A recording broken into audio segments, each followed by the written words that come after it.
we have the big fight coming up on Saturday with Tank Davis. Assuming he gets past Roach, he's saying that he wants to be more busy this year and fight top-tier fighters. I know you said that as well. Do you have any names in mind that you would like to? I mean, look, there's good names out there. I mean, Tank isn't worried about anybody. Like he's not worried about fighting Shakur. He's not worried about fighting Espinoza. He's not there's not a name out there that he would avoid. I mean, it's a matter of getting deals done, right. and the business makes sense. Right. But the reality, Tank's the king of the division. Like, who's he going to run from at 135, 140? Right. So speaking of Shakur, he said that you lied about sending him the contract. What do you have to say about that? No, there was never a contract. I never said there was a contract. Okay. Yeah.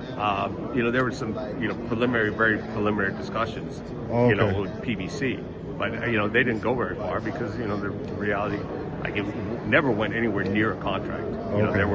There were sort of discussions on very early discussions with some of his team and PBC, but it was no harm, no foul. Like, nobody's running from anybody.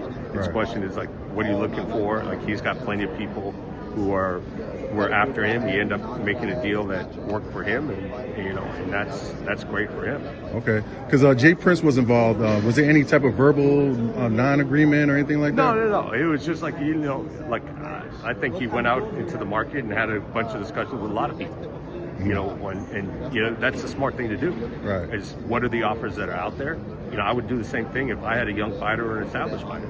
You get out of your contract, you have preliminary discussions with everybody, see what's out there, see what the market is, and then pursue the one that makes the most sense for you. That's what he did, and it's working out for him so well.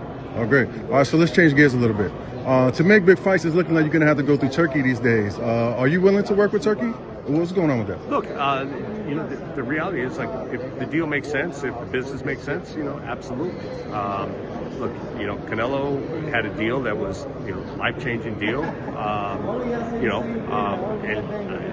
There's not a fighter who wouldn't have made the same decision in his shoes. Right. So I think, money's one thing, promotion, visibility, getting the right fights, all that's important as well. So, but at the end of the day, money speaks a lot. That's why a lot of these fights are getting done. Right. But for a lot of guys, that's not the only thing. They want to know, where they're fighting, when they're fighting. They want to have some control of their career. So there's a lot of factors. But look, if there's a deal to be made, then deals will get made. What do you think about Turkey and what he's doing with boxing? I think it's fantastic. I mean, look, he's making a lot of fights happen that probably wouldn't have happened or wouldn't have been so close. What concerns me, and it's not a concern about the Saudis at all. Mm-hmm. It's a concern about the rest of the sport. It sort of feels like sometimes that everybody else is sitting around just waiting for a call from the Saudis. Yeah, right. And that's not going to lead to a healthy sport. Right. Everybody else got to continue to be active, continue to innovate. We got to keep local promoters in business. We got to keep developmental shows in business. We have to keep a pipeline of building not just young fighters, but building young fight fans, here. Right. So not everybody can just be sitting at home waiting for the phone to ring. That's right. And get that check. We got to keep working. Right. And I feel like as a sport, I'm not pointing any fingers. Certainly not pointing fingers at the Saudis. They can only do what they can do. Right. As for the rest of us, we can't sit around just waiting for that call. We got to continue to, progress the sport and build the sport going forward. Right. Because I seen Turkey. He mentioned Al Heyman by name, saying let's make deals. What is your thoughts on that? I think what you've seen from PBC and from Al is, they've made a lot of cross-promotional deals. I mean, I think there was a traditional criticism. A lot of it was unfair that he wasn't doing those deals. But if you look at the deals that have gotten done over the last 5 years, they've been with DAZN, they've been with Matchroom, they've been with Golden Boy, there's been some with Top Rank. There really hasn't been, any problem making cross-promotional deals or crossing the street. So if there's a deal, if the deal is right, then I don't think there's obstacles dealing with anybody. Has Tank talked to you in depth about retiring, or is that just something he said off the cuff? No, I haven't asked him about it, but I don't have any doubt that I don't have any reason to doubt what he says is what he feels. But at the same time, look, he's getting to a point of career, it's a natural conversation, Right. doesn't mean that he's not going to fight anymore after this one. I think what I took away from the conversation is like he's thinking about the finish line. Right. When is it? Is it a couple fights? Maybe it's soon, maybe it's not. But I don't begrudge him for that. Right. He's got a young family. Wants to spend time with them, more time with them. Wants to save his health. If this is the last fight, then I'm going to be happy for him and happy that I was able to witness a lot of his journey. I hope it's not. I think there's a lot of big fights still left for him, but that's his decision to make. You got to respect that. There's a lot of fans out there for Errol Spence, and they've been awaiting his return. Is there any word on that?